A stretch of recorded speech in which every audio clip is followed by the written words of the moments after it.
আসসালামু আলাইকুম। অলরাউন্ড স্কুলের পক্ষ থেকে আপনাদের সবাইকে স্বাগতম।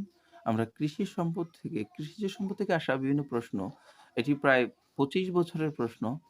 ইনশাআল্লাহ এখান থেকে বিভিন্ন পরীক্ষায় কমন পাবেন। সাথে থাকুন। বারবার ভিডিওটি দেখে আ মুখস্থ করে নিন। বাংলাদেশের মোট আবাদযোগ্য জমির পরিমাণ হলো ২,২১,০০,০০০ একর বা ৮৫,৭৭,০০০ হেক্টর। বাংলাদেশের মোট আবাদযোগ্য জমির পরিমাণ ২,২১,০০,০০০ একর বা ৮৫,৭৭,০০০ হেক্টর প্রায়। বাংলাদেশের পরমাণু কৃষি গবেষণা ইনস্টিটিউট অবস্থিত ময়মনসিংহে। বাংলাদেশের পরমাণু কৃষি গবেষণা ইনস্টিটিউট অবস্থিত ময়মনসিংহে। বা বাংলাদেশের পরমাণু কৃষি গবেষণা ইনস্টিটিউট অবস্থিত ময়মনসিংহে। স্বাধীনতা পদক ২০১৯ পেয়েছে বাংলাদেশের পরমাণু কৃষি গবেষণা ইনস্টিটিউট। স্বাধীনতা পদক ২০১৯ পেয়েছে বাংলাদেশ কৃষি গবেষণা ইনস্টিটিউট, বাংলাদেশ পরমাণু কৃষি গবেষণা ইনস্টিটিউট। জুম চাষ হয় রাঙ্গামাটি, খাগড়াছড়ি, বান্দরবন এই ৩ জেলায়। জুম চাষ হয় রাঙ্গামাটি, খাগড়াছড়ি, বান্দরবন এই ৩ জেলায়।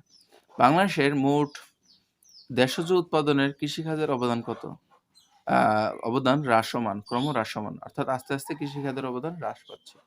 প্রধান বীজ উৎপাদনকারী সরকারি প্রতিষ্ঠান হলো বিএডিসি, অর্থাৎ Bangladesh agriculture and development corporation, Bangladesh agriculture development corporation, অর্থাৎ বাংলাদেশ কৃষি উন্নয়ন সংস্থা। জুম বলতে কি বোঝায়? জুম বলতে বোঝায় এক ধরনের চাষাবাদ। ঝুম হলো পাহাড়ের গায়ে এক ধরনের চাষাবাদ। বাংলাদেশের কৃষি ধান প্রধান নিবিড় স্বয়ংভোগী। বাংলাদেশের কৃষি হলো ধান প্রধান নিবিড় স্বয়ংভোগী। দেশে প্রথম ডিজিটাল ভূমি ব্যবস্থা চালু হয় সিলেটে। দেশের প্রথম ডিজিটাল ভূমি ব্যবস্থা চালু করা হয় সিলেটে। বাংলাদেশের কৃষি দিবস পালন করা হয় ১লা অগ্রহায়ণ। বাংলাদেশের কৃষি দিবস ১লা অগ্রহায়ণ। কৃষির রবি মৌসুম কার্তিক ফাল্গুন। কৃষির রবি মৌসুম হলো কার্তিক থেকে ফাল্গুন। কৃষির রবি মৌসুম কার্তিক থেকে ফাল্গুন। রবি শস্য বলতে বোঝায় শীতকালীন শস্যকে। রবি শস্য বলতে বোঝায় শীতকালীন শস্য। টমেটো, মূলা, কচু, গম এগুলোর মধ্যে কোনটি রবি শস্য বা ফসল নয়? কচু। বাংলাদেশের সর্বশেষ কৃষি শুমারি বলা হয় ২০১৯ বাংলাদেশের সর্বশেষ কৃষি শুমারি করা হয় ২০১৯ সালে। বাংলাদেশের সর্বশেষ কৃষি শুমারি করা হয় ২০১৯ সালে। বাংলাদেশের ধান গবেষণা ইনস্টিটিউট গাজীপুর জেলায় অবস্থিত। বাংলাদেশের ধান গবেষণা ইনস্টিটিউট গাজীপুর জেলায় অবস্থিত। বিএডিসি বাংলাদেশ এগ্রিকালচার ডেভেলপমেন্ট কর্পোরেশনের কাজ কৃষি উন্নয়ন। বাংলাদেশের মহিষ প্রজনন কেন্দ্র অবস্থিত বাগেরহাটে। বাংলাদেশের মহিষ প্রজনন কেন্দ্র অবস্থিত বাগেরহাটে। ধান গবেষণা ইনস্টিটিউট সংক্ষিপ্ত নাম বিরি।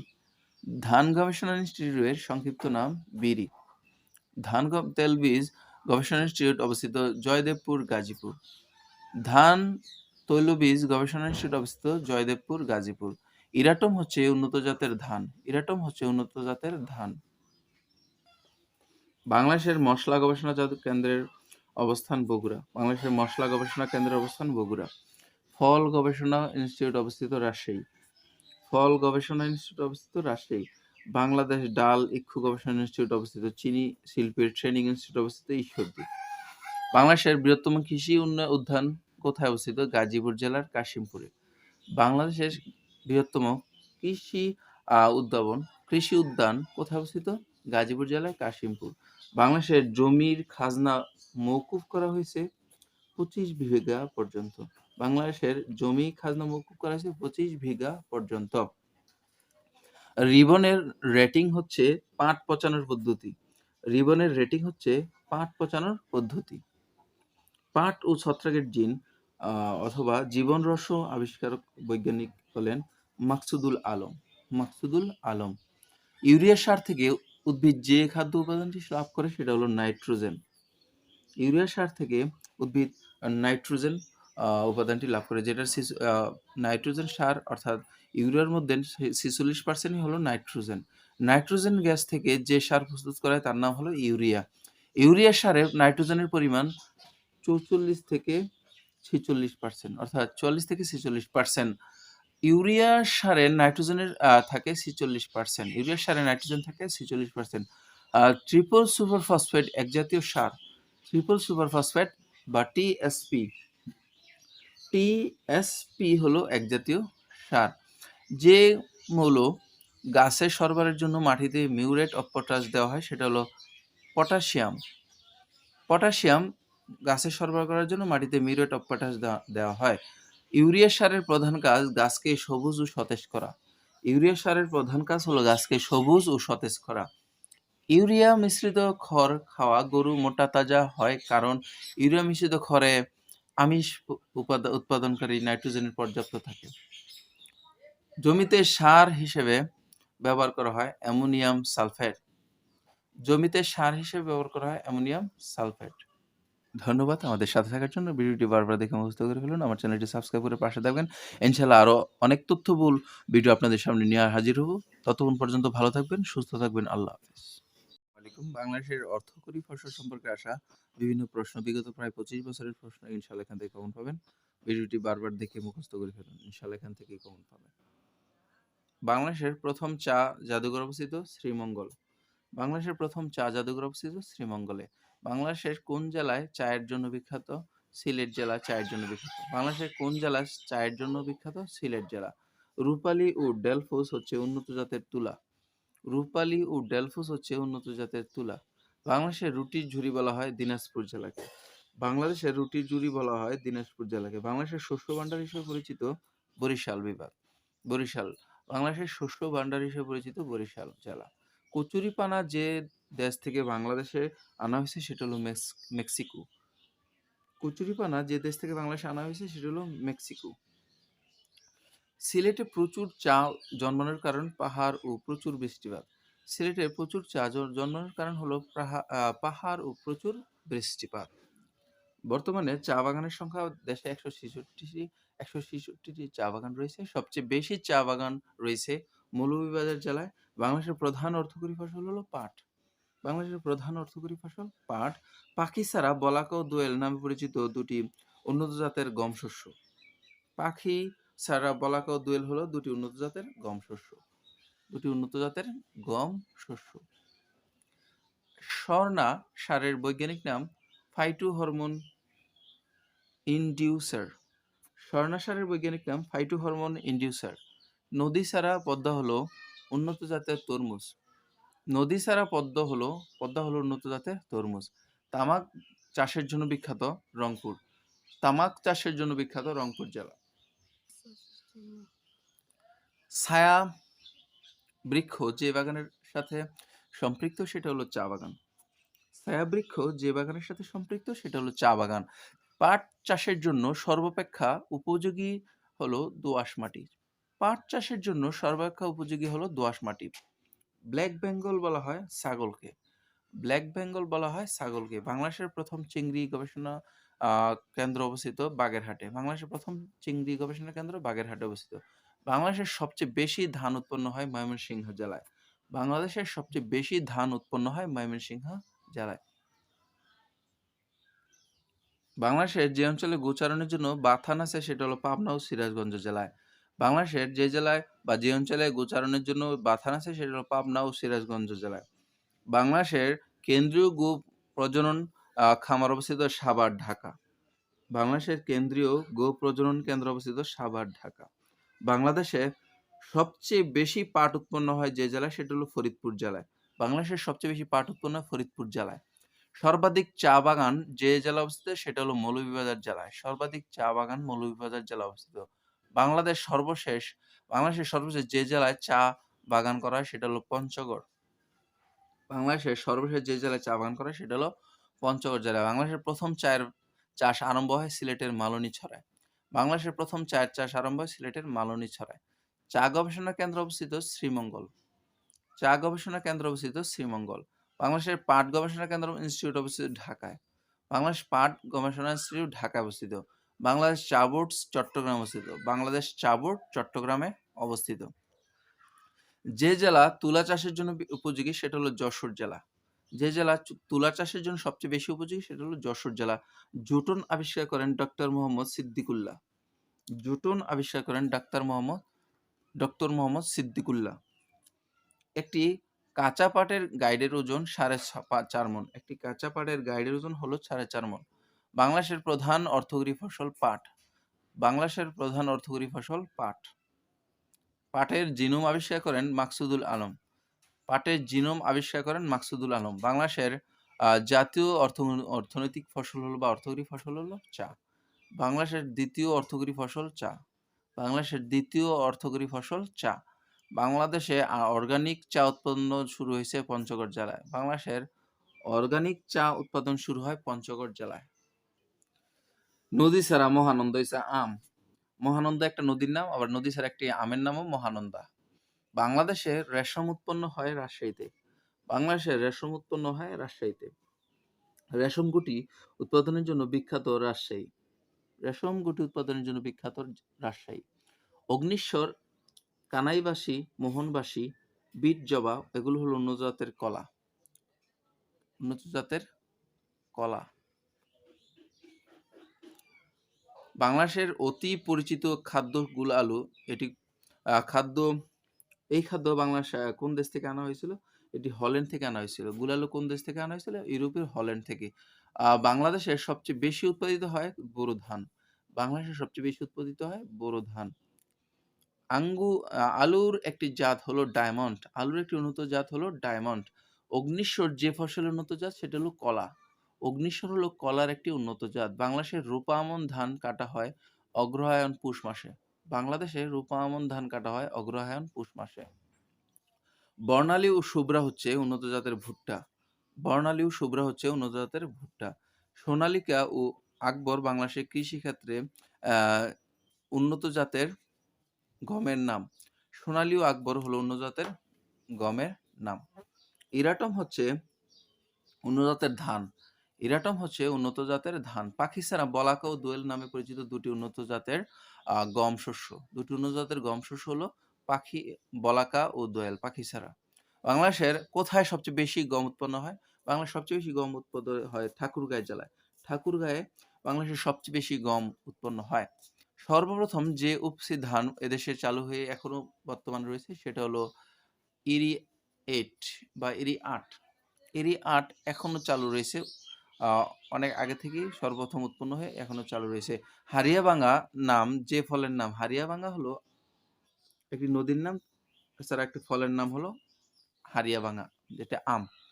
বাংলাদেশ ভারত যৌথ নদী গবেষণা কমিশন গঠিত হয় 1972 সালে। বাংলাদেশ ভারত যৌথ নদী গবেষণা কমিশন গঠিত হয় 1972 সালে। তারাপুরি হচ্ছে উন্নত জাতের বেগুন। তারাপুরি হচ্ছে উন্নত জাতের বেগুন। মোটামুটিভাবে 100 কেজি ধানের চাল পাওয়া যায় 66 কেজি। মোটামুটিভাবে 100 কেজি ধানের চাল পাওয়া যায় 66 কেজি। সবচেয়ে বেশি চাল কল রয়েছে নওগাঁ জেলায়। সবচেয়ে বেশি চাল কল রয়েছে নওগাঁ জেলায়। রপ্তানি আয়ের দিক দিয়ে সবচেয়ে অর্থকরী ফসল হলো তামাক। রপ্তানি আয়ের দিক থেকে সবচেয়ে বেশি অর্থকরী ফসল হলো তামাক। বাংলাদেশের সবচেয়ে বড় সেচ প্রকল্প হলো তিস্তা বাঁধ প্রকল্প। বাংলাদেশের সবচেয়ে বড় সেচ প্রকল্প হলো তিস্তা বাঁধ প্রকল্প। বাংলাদেশের পানি সম্পদের চাহিদা সবচেয়ে বেশি কৃষি খাতে। বাংলাদেশের পানি সম্পদের সবচেয়ে চাহিদা বেশি কৃষি খাতে। তিস্তা বাঁধ বাংলাদেশের যে জেলা অবস্থিত সেটা হলো লালমনিরহাট জেলায়। তিস্তা বাঁধ লালমনিরহাট জেলায় অবস্থিত। মঙ্গা দেখা দেয় ভাদ্র আশ্বিন কার্তিক মাসে। মঙ্গা দেখা যায় ভাদ্র আশ্বিন কার্তিক মাসে। বাংলাদেশের কৃষি উন্নয়ন ক্ষেত্রে প্রথম রাষ্ট্রপতি পুরস্কার ঘোষণা করা হয় 14 এপ্রিল 1979 সালে। 14 এপ্রিল 1979 সালে। মধুবালা নামটি বিখ্যাত হলদে জাতের তরমুজ হিসেবে। মধুবালা নামটি বিখ্যাত হলদে জাতের তরমুজ হিসেবে। সোনালী আঁশ বলা হয় পাটকে। পাটকে সোনালী আঁশ বলা হয়। মেস্তা এক জাতীয় পাট। মেস্তা এক জাতীয় পাট। যে উদ্ভিদের জন্য প্রত্যক্ষ আলো বাঞ্ছনীয় নয় সেটা হলো চা বাগান। চা বাগান বা চা উদ্ভিদের জন্য প্রত্যক্ষ আলো বাঞ্ছনীয় নয়। বাংলাদেশের যে উদ্ভিদের জন্য প্রত্যক্ষ আলো বাঞ্ছনীয় সেটা হলো চা উদ্ভিদ। বাংলাদেশের প্রথম চা চাষ আরম্ভ হয় 1840 সালে। বাংলাদেশের প্রথম চা চাষ আরম্ভ হয় 1840 সালে। বাংলাদেশের যে জায়গাটি রাবার চাষের জন্য বিখ্যাত সেটা হলো কক্সবাজারের রামু। কক্সবাজার জেলার রামু চা চাষের জন্য বিখ্যাত। বাংলাদেশের ফুলের রাজধানী বলা হয় কোন স্থানকে? বাংলাদেশের ফুলের রাজধানী বলা হয় যশোরের ঝিকরগাছাকে। ঝিকরগাছাকে বাংলাদেশের ফুলের রাজধানী বলা হয়। সিলেটের পাহাড়ি অঞ্চলে আনারসের চাষের ফলে উদ্ভিদের আ মাটির স্তর ক্ষয় হয়। উপরের মাটির স্তর ক্ষয় হয়। অর্থাৎ উপরের মাটির স্তর ক্ষয় হয়ে যায় আনারস চাষের ফলে। বাংলাদেশের মৎস্য আইনের আ পোনা মাছ ধরা নিষেধ ২৫ সেন্টিমিটারের কম। অর্থাৎ ২৫ সেন্টিমিটারের কম পোনা মাছ ধরা নিষেধ। বাংলাদেশের মৎস্য আইনে ২৫ সেন্টিমিটারের কম পোনা মাছ ধরা নিষেধ। ফিশারিজ ট্রেনিং ইনস্টিটিউট অবস্থিত চাঁদপুরে। ফিশারিজ ট্রেনিং ইনস্টিটিউট অবস্থিত চাঁদপুরে। বাংলাদেশের একমাত্র মৎস্য গবেষণা ইনস্টিটিউট ফিশারিজ ট্রেনিং ইনস্টিটিউট অবস্থিত চাঁদপুরে। ময়মনসিংহে ফিশারি ট্রেনিং অবস্থিত চাঁদপুরে আর মৎস্য গবেষণা যেটা ফিশারিজ রিসার্চ ইনস্টিটিউট সেটা অবস্থিত ময়মনসিংহে। বাংলাদেশের মৎস্য প্রজাতি বা গবেষণা ইনস্টিটিউট ময়মনসিংহে অবস্থিত। মৎস্য প্রজাতি গবেষণা ইনস্টিটিউট ময়মনসিংহে অবস্থিত।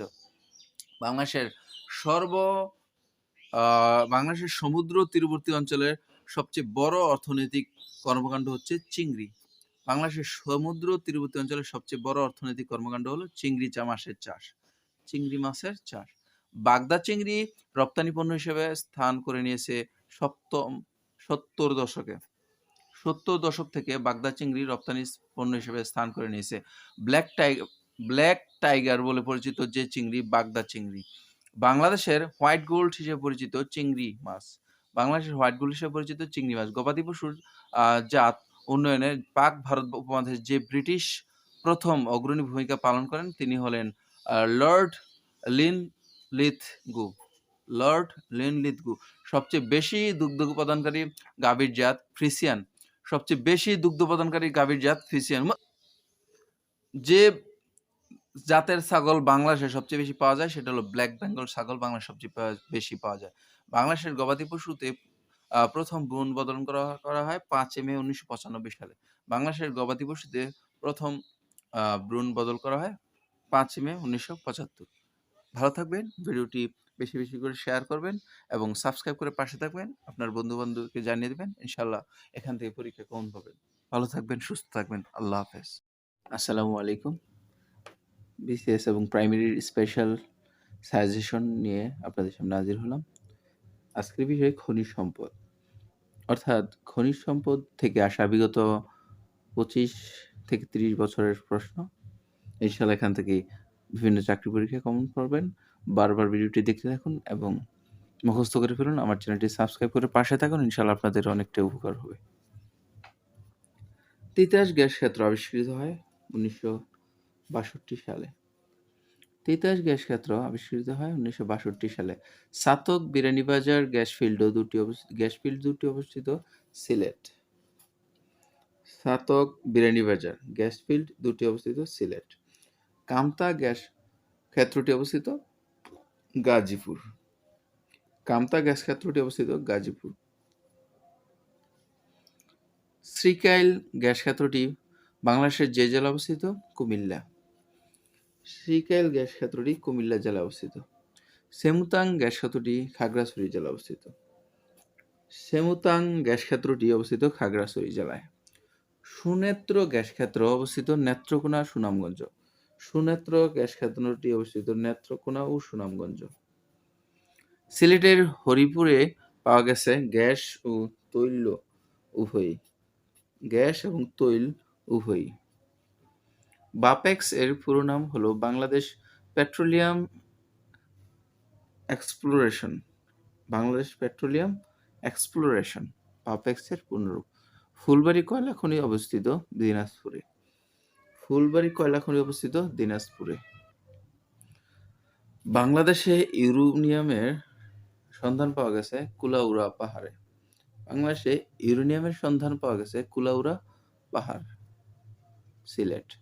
সিরামিক্স দ্রব্য তৈরির জন্য ব্যবহৃত সাদা মাটি পাওয়া গিয়েছে নেত্রকোনার বিজয়পুরে। নেত্রকোনা জেলার বিজয়পুরে পাওয়া গিয়েছে সিরামিক দ্রব্য তৈরির জন্য সাদা মাটির পাথর বা পাহাড়। বাংলাদেশের প্রথম পারমাণবিক বিদ্যুৎ কেন্দ্রটি কোথায় অবস্থিত? বাংলাদেশের প্রথম পারমাণবিক বিদ্যুৎ কেন্দ্রটি অবস্থিত রূপপুর। বাংলাদেশের প্রথম পারমাণবিক বিদ্যুৎ কেন্দ্রটি অবস্থিত রূপপুর। মধ্যপাড়া কঠিন শিলা খনি যে জেলায় অবস্থিত সেটা হলো দিনাজপুর জেলায়। মধ্যপাড়া কঠিন শিলাবনি অবস্থিত দিনাজপুর জেলায়। বাংলাদেশের প্রধান খনিজ সম্পদ হলো গ্যাস। বাংলাদেশের প্রধান খনিজ সম্পদ গ্যাস। প্রাকৃতিক গ্যাসের প্রধান উপাদান হলো মিথেন অর্থাৎ CH4। প্রাকৃতিক গ্যাসের প্রধান উপাদান হলো মিথেন। তিতাস গ্যাসের মুখ্য উপাদান মিথেন। তিতাস গ্যাসের মুখ্য উপাদান হলো মিথেন। প্রাকৃতিক গ্যাসে মিথেন থাকে শতকরা ৮০ থেকে ৯০ ভাগ। প্রাকৃতিক গ্যাসে মিথেন থাকে শতকরা ৮০ থেকে ৯০ ভাগ। সমুদ্র উপকূল এলাকায় মোট গ্যাস ক্ষেত্র আছে ২টি। সমুদ্র উপকূল এলাকায় মোট গ্যাস ক্ষেত্র আছে ২টি। বাংলাদেশের প্রথম সামুদ্রিক গ্যাস ক্ষেত্র সাঙ্গু ভ্যালি। বাংলাদেশের প্রথম সামুদ্রিক গ্যাস ক্ষেত্র হলো সাঙ্গু ভ্যালি। বঙ্গোপসাগরের যে অঞ্চলে গ্যাস আবিষ্কৃত হয়েছে সেটা হলো সাঙ্গু। বঙ্গোপসাগরের যে অঞ্চলে গ্যাস আবিষ্কৃত হয়েছে সেটি হলো সাঙ্গু। সাঙ্গু গ্যাস ক্ষেত্রটি অবস্থিত বঙ্গোপসাগরে। সাঙ্গু গ্যাস ক্ষেত্রটি অবস্থিত বঙ্গোপসাগরে। বাংলাদেশের সর্বপ্রথম আবিষ্কৃত গ্যাস ক্ষেত্র হরিপুর। বাংলাদেশের সর্বপ্রথম আবিষ্কৃত গ্যাস ক্ষেত্র হলো হরিপুর। বাংলাদেশে গ্যাস ক্ষেত্র আবিষ্কৃত হয় 1955 সালে। বাংলাদেশে গ্যাস ক্ষেত্র আবিষ্কৃত হয় 1955 সালে। বাংলাদেশের প্রথম গ্যাস উত্তোলন শুরু হয় ২ বছর পরে অর্থাৎ 1957 সালে। বাংলাদেশের সবচেয়ে বড় গ্যাস ক্ষেত্র হলো তিতাস। বাংলাদেশের সবচেয়ে বড় গ্যাস ক্ষেত্র তিতাস। তিতাস গ্যাস ক্ষেত্রটি অবস্থিত ব্রাহ্মণবাড়িয়া জেলায়। তিতাস গ্যাস ক্ষেত্রটি অবস্থিত ব্রাহ্মণবাড়িয়া জেলায়। বাখরাবাদ গ্যাস ক্ষেত্রটি অবস্থিত কুমিল্লায় অর্থাৎ কুমিল্লার বাখরাবাদ। গ্যাস সম্পদ অনুসন্ধানের লক্ষ্যে বাংলাদেশকে যে কয়টি ব্লকে বিভক্ত করা হয়েছে? 23টি ব্লকে। 23টি ব্লকে গ্যাস সম্পদ অনুসন্ধানের লক্ষ্যে বাংলাদেশকে 23টি ব্লকে বিভক্ত করা হয়েছে। প্রাকৃতিক গ্যাস উত্তোলনের জন্য বাংলাদেশের সমুদ্র অঞ্চলকে যে কয়টি অঞ্চলে ভাগ করা হয় সেটা হলো 28টি অঞ্চলে। বাংলাদেশের গ্যাস উত্তোলনের জন্য বাংলাদেশের সমুদ্র অঞ্চলকে 28টি অঞ্চলে ভাগ করা যায়। দেশের যে গ্যাস ক্ষেত্রে প্রথম অগ্নিকাণ্ড সেটা হলো মাগুরছড়া। দেশের যে গ্যাস ক্ষেত্রে প্রথম অগ্নিকাণ্ড সেটা হলো মাগুরছড়া। বাংলাদেশের মাগুরছড়া গ্যাস ক্ষেত্রটি অবস্থিত মৌলভীবাজার জেলায়। বাংলাদেশের মাগুরছড়া গ্যাস ক্ষেত্রটি অবস্থিত মৌলভীবাজার জেলার কমলগঞ্জে। মাগুরছড়া গ্যাস ক্ষেত্রটি অবস্থিত মৌলভীবাজার জেলার কমলগঞ্জে। বাংলাদেশের যে গ্যাস ক্ষেত্রটি আগুন লেগে সর্বাপেক্ষা ক্ষতিগ্রস্ত হয়েছে সেটি হলো ট্যাংরা টিলা। বাংলাদেশে আগুন লেগে যে গ্যাস ক্ষেত্রটি সর্বাপেক্ষা ক্ষতিগ্রস্ত হয়েছে সেটি হলো ট্যাংরা টিলা। বাংলাদেশের তেল গ্যাস অনুসন্ধানকারী নাইকো যে দেশের প্রতিষ্ঠান? কানাডা। বাংলাদেশের তেল গ্যাস অনুসন্ধানকারী নাইকো যে দেশের প্রতিষ্ঠান সেটা হলো কানাডা। বাংলাদেশের প্রথম তেল ক্ষেত্র আবিষ্কৃত হয় হরিপুরে। বাংলাদেশের প্রথম তেল ক্ষেত্র আবিষ্কৃত হয় হরিপুরে। হরিপুর বিখ্যাত কারণ প্রাকৃতিক গ্যাসের জন্য। হরিপুর বিখ্যাত কারণ প্রাকৃতিক গ্যাসের জন্য। হরিপুরে তৈল ক্ষেত্র আবিষ্কৃত হয় 1986 সালে। হরিপুরে তৈল ক্ষেত্র আবিষ্কৃত হয় 1986 সালে। বাংলাদেশের কিছুদিনের জন্য খনিজ তৈল উৎপাদিত হয়েছিল হরিপুরে। বাংলাদেশে কিছুদিনের জন্য খনিজ তেল উৎপাদিত হয়েছিল হরিপুরে। বাংলাদেশের জ্বালানি তেল শোধনাগার অবস্থিত চট্টগ্রামে। বাংলাদেশের তেল শোধনাগারের নাম ইস্টার্ন রিফাইনারি। বাংলাদেশের তেল শোধনাগারের নাম ইস্টার্ন রিফাইনারি। জয়পুরহাটের জামালগঞ্জে যে খনিজটি পাওয়া গেছে সেটি হলো কয়লা। জয়পুরহাটের জামালগঞ্জে যে খনিজটি পাওয়া গেছে সেটি হলো কয়লা। বাংলাদেশের উন্নত মানের কয়লার সন্ধান পাওয়া গেছে জামালগঞ্জে। বাংলাদেশের উন্নত মানের কয়লার সন্ধান পাওয়া গেছে জামালগঞ্জে। বাংলাদেশের সর্ববৃহৎ কয়লা খনি কোথায় অবস্থিত? জামালগঞ্জ। বাংলাদেশের সর্ববৃহৎ কয়লা খনি জামালগঞ্জে অবস্থিত। দিনাজপুর জেলার বড়পুকুরিয়া কিসের খনিজ প্রকল্পের কাজ চলছে? কয়লা। দিনাজপুর জেলার বড়পুকুরিয়ায় কয়লা খনির কাজ চলছে। বড়পুকুরিয়া কয়লা খনি যে জেলা অবস্থিত সেটা হলো দিনাজপুর জেলায়। বড়পুকুরিয়া কয়লা খনি আবিষ্কৃত হয় ১৯৮৫ সালে। বড়পুকুরিয়া কয়লা খনি আবিষ্কৃত হয় ১৯৮৫ সালে। বাংলাদেশের যে অঞ্চলে খনিতে হীরক ও স্বর্ণের সন্ধান পাওয়া গেছে সেটা হলো বড়পুকুরিয়া। বাংলাদেশের যে অঞ্চলে খনিতে হীরক ও স্বর্ণের সন্ধান পাওয়ার সম্ভাবনা রয়েছে সেটা হলো বড়পুকুরিয়া। দেশের প্রথম কয়লা শোধনাগার বিরামপুর হার্ড কোক লিমিটেড। দেশের প্রথম কয়লা শোধনাগার Birampur hard coke limited. Bangladesh peat কয়লা পাওয়া যায় যে জেলায় সেটা হলো সিলেট জেলায়। বাংলাদেশে পিট কয়লা পাওয়া যায় সিলেট জেলায়। দিনাজপুর জেলার মধ্যপাড়া থেকে যে খনিজ উত্তোলন করা হয়েছে সেটা হলো কঠিন শিলা। দিনাজপুর জেলার মধ্যপাড়া থেকে যে খনিজ উত্তোলন করা হয় সেটা হলো কঠিন শিলা। বাংলাদেশের চুনাপাথর মজুদ আছে সেন্ট মার্টিন দ্বীপের যে ধরনের খনিজ সম্পদ পাওয়া যায় সেটা হলো অর্থাৎ সেন্ট মার্টিন যে ধরনের খনিজ সম্পদ পাওয়া যায় সেটা হলো সেন্ট মার্টিন। বাংলাদেশের চুনাপাথর মজুদ আছে সেন্ট মার্টিন। বাংলাদেশে চীনামাটির সন্ধান পাওয়া গেছে বিজয়পুরে। বিজয়পুর অবস্থিত নেত্রকোনা জেলায়, ময়মনসিংহের নেত্রকোনা জেলায়। বাংলাদেশে তেজস্ক্রিয় বালু পাওয়া যায় কক্সবাজার সমুদ্র সৈকতে। বাংলাদেশে তেজস্ক্রিয় বালু পাওয়া যায় কক্সবাজার জেলার সমুদ্র সৈকতে। বাংলাদেশের গন্ধকের সন্ধান পাওয়া গেছে কুতুবদিয়ায়। বাংলাদেশে গন্ধকের সন্ধান পাওয়া গিয়েছে কুতুবদিয়ায়। রংপুর জেলার রানীপুকুর ও পীরগঞ্জে যে খনির সন্ধান পাওয়া গেছে সেটা হলো তামা। রংপুর জেলার রানীপুকুর ও পীরগঞ্জে যে খনির সন্ধান পাওয়া গেছে সেটি হলো তামা। ধন্যবাদ এতক্ষণ আমাদের সাথে থাকার জন্য। আমার ভিডিওটি ভালো লাগলে শেয়ার করবেন। ইনশাআল্লাহ এখান থেকে অনেক কমেন্ট পাবেন। ভালো থাকবেন, সুস্থ থাকবেন, সাবস্ক্রাইব করুন। আল্লাহ রায়হান। জীবন থেকে নেয়া চলচ্চিত্রটির পরিচালক জহির রায়হান। বাংলাদেশের প্রথম সবাক চলচ্চিত্রের পরিচালক আব্দুল জব্বার খান। বাংলাদেশের প্রথম সবাক চলচ্চিত্রের পরিচালক আব্দুল জব্বার খান। উপমহাদেশের চলচ্চিত্রের জনক বিহারীলাল সেন। উপমহাদেশের চলচ্চিত্রের জনক বিহারীলাল সেন। বাংলাদেশের চলচ্চিত্রের জনক আব্দুল জব্বার খান। বাংলাদেশের চলচ্চিত্রের জনক আব্দুল জব্বার খান। কাজী নজরুল ইসলাম পরিচালিত চলচ্চিত্রের নাম ধূপছায়া। কাজী নজরুল ইসলাম পরিচালিত চলচ্চিত্রের নাম ধূপছায়া। কাজী নজরুল ইসলাম অভিনীত চলচ্চিত্রের নাম ধূপ। বাংলাদেশের প্রথম রঙিন চলচ্চিত্র সঙ্গম। বাংলাদেশের প্রথম রঙিন চলচ্চিত্র সঙ্গম।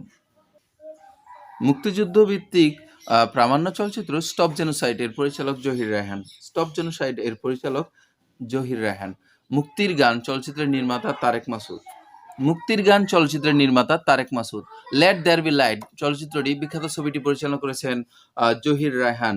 জীবন ঢুলি একটি চলচ্চিত্রের নাম। জীবন ঢুলি একটি চলচ্চিত্রের নাম। বাংলাদেশের যে ছবি সম্প্রতি কলকাতা ফিল্ম ফেস্টিভ্যাল পুরস্কার লাভ করে সেটা হলো গেরিলা। বাংলাদেশের যে ছবি সম্প্রতি কলকাতা ফিল্ম ফেস্টিভ্যাল পুরস্কার লাভ করে সেটা হলো গেরিলা। সূর্য দীঘল বাড়ি চলচ্চিত্রের পরিচালক শেখ নিয়ামত শাকের। সূর্য দীঘল বাড়ির পরিচালক শেখ নিয়ামত শাকের। আন্তর্জাতিক পদকপ্রাপ্ত চলচ্চিত্র গেরিলা এর পরিচালক নাসির উদ্দিন ইউসুফ। আন্তর্জাতিক পদকপ্রাপ্ত চলচ্চিত্র গেরিলা এর পরিচালক নাসির উদ্দিন ইউসুফ।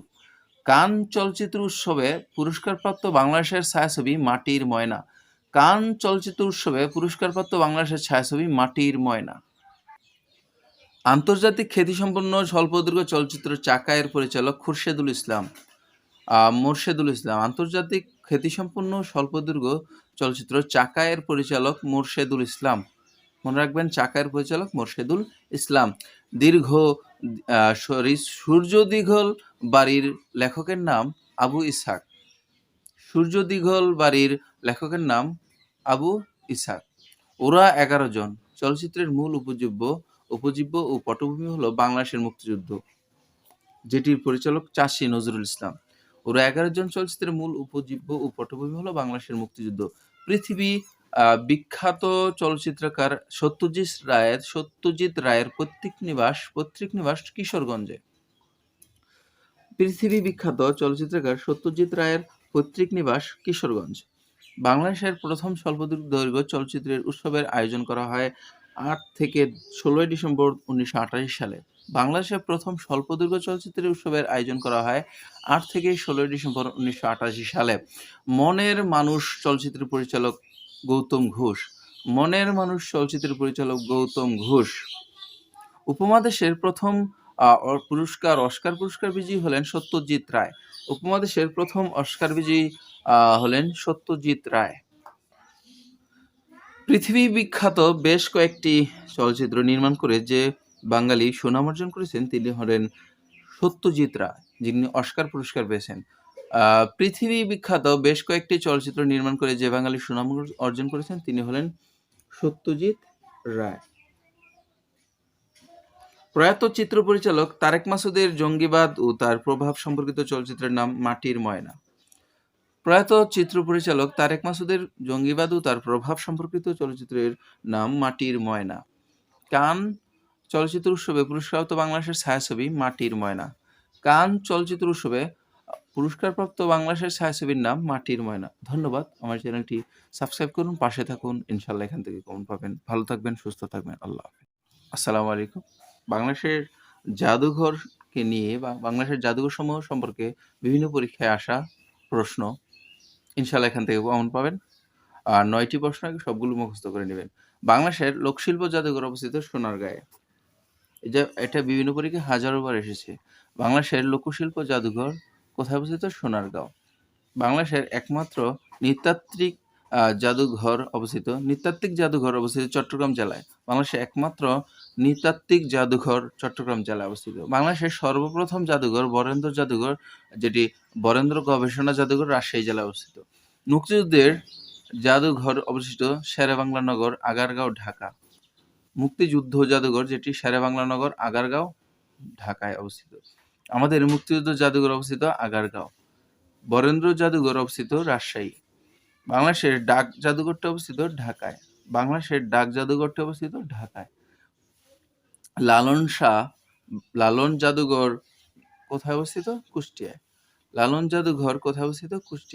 জাতীয় জাদুঘরের স্থপতি মোস্তফা কামাল। ধন্যবাদ। ভিডিওটি বারবার দেখে মুখস্থ করেন, সাবস্ক্রাইব করুন। ভালো থাকবেন, সুস্থ থাকবেন। আল্লাহ হাফেজ। আসসালামু আলাইকুম। চিত্রশিল্প অর্থাৎ বিভিন্ন বিখ্যাত চিত্রশিল্পীদের বিভিন্ন চিত্র থেকে আসা বিভিন্ন প্রশ্ন বিভিন্ন পরীক্ষায় ইনশাল্লাহ এখান থেকে কমন পাবেন। মনপুরা ৭০ একটি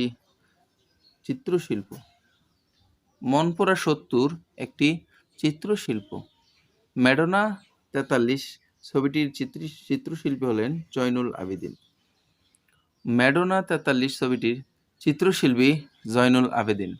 এস এম সুলতানের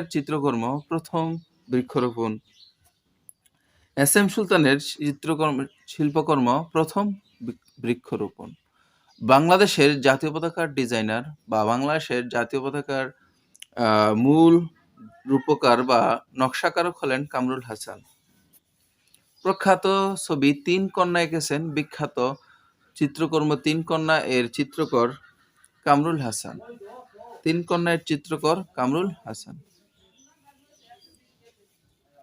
শিল্পী জয়নুল আবেদিনের সংগ্রহশালাটি ময়মনসিংহে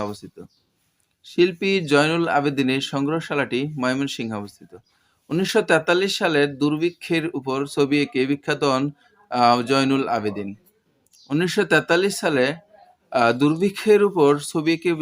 যে চিত্রশিল্পী তিনি হলেন জয়নুল আবেদিন। ম্যাডোনা ৪৩ একটি দুর্ভিক্ষ চিত্রমালা। ধন্যবাদ। এগুলো মুখস্থ করে নিন। ইনশাল্লাহ এখান থেকে অনেক কমেন্ট পাবেন। সাবস্ক্রাইব করবেন, পাশে থাকবেন, ভালো থাকবেন। আন্তর্জাতিক বিষয়াবলী থেকে প্রশ্ন, অত্যন্ত গুরুত্বপূর্ণ প্রশ্ন। এখানে আজকে আমি এশিয়া মহাদেশ এবং এর বিভিন্ন দেশের রাজধানী এবং মুদ্রার নাম সমূহ নিয়ে আলোচনা করব। দক্ষিণ এশিয়ার দেশ রয়েছে 9টি। এর মধ্যে রয়েছে বাংলাদেশ, ভারত, পাকিস্তান, শ্রীলঙ্কা, নেপাল, ভুটান, মালদ্বীপ, আফগানিস্তান ও ইরান। দক্ষিণ পূর্ব এশিয়ার দেশ হলো 11টি। Indonesia, Malaysia, Singapore, Thailand, Vietnam, Laos, Cambodia, Brunei, পূর্ব তিমুর, ফিলিপাইন ও মিয়ানমার। পূর্ব এশিয়ার দেশ রয়েছে 5টি: চীন, জাপান, উত্তর কোরিয়া, দক্ষিণ কোরিয়া, মঙ্গোলিয়া। পশ্চিম এশিয়ার দেশ সৌদি আরব, সংযুক্ত আরব আমিরাত, Qatar, Iraq, Kuwait, Oman, Lebanon, Israel, Jordan, Syria, Yemen, Bahrain, তুরস্ক, আজারবাইজান। মধ্য এশিয়ার দেশ রয়েছে 5টি: Kazakhstan, Kyrgyzstan, Uzbekistan, Turkmenistan, Tajikistan. এখন আমরা এশিয়ার দেশগুলোর নাম, রাজধানী, মুদ্রার নাম সমূহ দেখব। মহাদেশের দেশগুলোর নাম, রাজধানী এবং মুদ্রার নাম। বাংলাদেশ। বাংলাদেশের রাজধানী ঢাকা, মুদ্রা টাকা। ভারত এর রাজধানী নয়াদিল্লি, মুদ্রা রুপি। পাকিস্তানের রাজধানী ইসলামাবাদ, মুদ্রা রুপি। শ্রীলঙ্কার রাজধানী জয়বর্ধনপুর কোট, রুপি, মুদ্রা রুপি।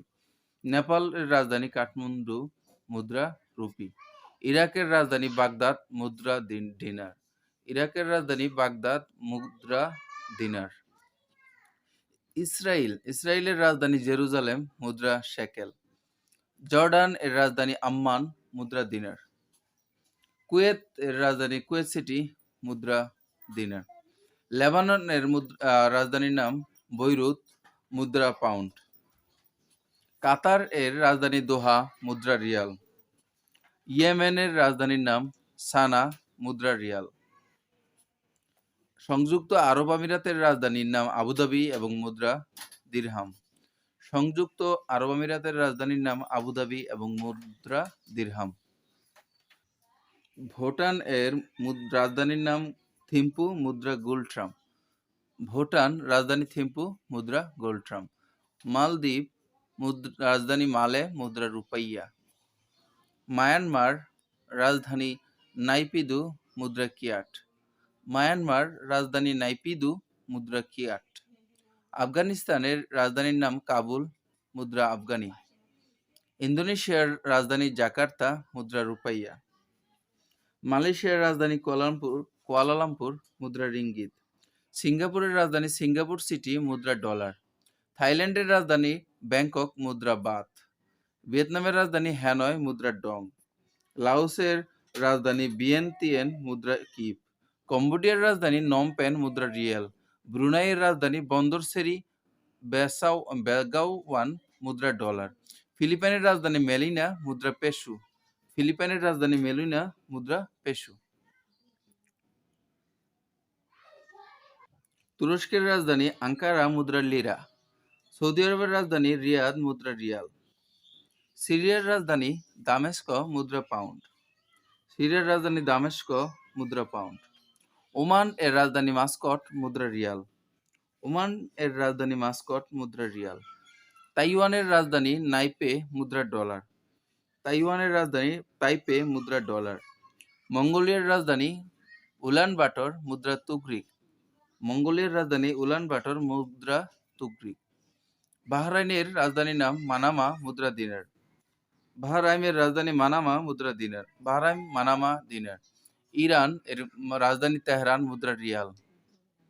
ফিলিস্তিনের রাজধানী রামাল্লাহ, মুদ্রা দিনার। ফিলিস্তিনের রাজধানীর নাম রামাল্লাহ, মুদ্রা দিনার। দক্ষিণ কোরিয়ার রাজধানীর নাম সিউল, মুদ্রা উন। সিউল উন। পূর্ব তিমুর এর রাজধানীর নাম দিল্লি, মুদ্রা ডলার। কাজাকিস্তান এর রাজধানীর নাম নূর সুলতান, মুদ্রা টেঙ্গে।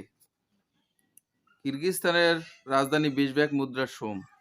তাজিকিস্তান রাজধানী দুশানবে, মুদ্রা সুমনি। তুর্কমেনিস্তান রাজধানী আশাখাবাদ, মুদ্রা মানাত। আশখাবাদ, মুদ্রা মানাত। উজবেকিস্তান তাশখন্দ, মুদ্রা সোম। Azerbaijan Baku, manat. আজারবাইজানের রাজধানী বাকু, মুদ্রা মানাত। চীনের রাজধানী বেইজিং, মুদ্রা ইউয়ান। জাপানের রাজধানী টোকিও, মুদ্রা উয়ন। উত্তর কোরিয়ার রাজধানী পিয়ংইয়ং, মুদ্রা উন। উত্তর কোরিয়ার রাজধানী পিয়ংইয়ং, মুদ্রা উন। বিসিএস প্রাইমারি নিবন্ধন অন্যান্য চাকরি পরীক্ষার সেরা প্রস্তুতি নিতে আমাদের চ্যানেলটির সাথে সাবস্ক্রাইব করে অ্যাক্টিভ থাকুন। আজকে আমি আপনাদের বঙ্গবন্ধু শেখ মুজিবুর রহমান ও অন্যান্য বিখ্যাত ব্যক্তির সম্পর্কে বিভিন্ন পরীক্ষায় আসা প্রশ্ন নিয়ে আলোচনা করব। বঙ্গবন্ধু জুলিও কুরি শান্তি পুরস্কার পান 23শে মে 1972 সালে। বঙ্গবন্ধু 1972 সালের 23শে মে জুলিও কুরি শান্তি পুরস্কার পান। এখানে লক্ষণীয় যে জুলিও কুরি ছিলেন একজন বিখ্যাত বিজ্ঞানী। যে বিখ্যাত ম্যাগাজিন বঙ্গবন্ধু শেখ মুজিবুর রহমানকে রাজনৈতিক কবি হিসেবে আখ্যা দিয়েছেন সেটা হলো নিউজ উইকস বঙ্গবন্ধু শেখ মুজিবুর রহমানকে রাজনৈতিক কবি বা পোয়েট অফ পলিটিক্স হিসেবে আখ্যায়িত করেছেন। বঙ্গবন্ধু শেখ মুজিবুর রহমান জন্মগ্রহণ করেন 17 মার্চ 1920 সালে গোপালগঞ্জ জেলার টঙ্গিপাড়া গ্রামে।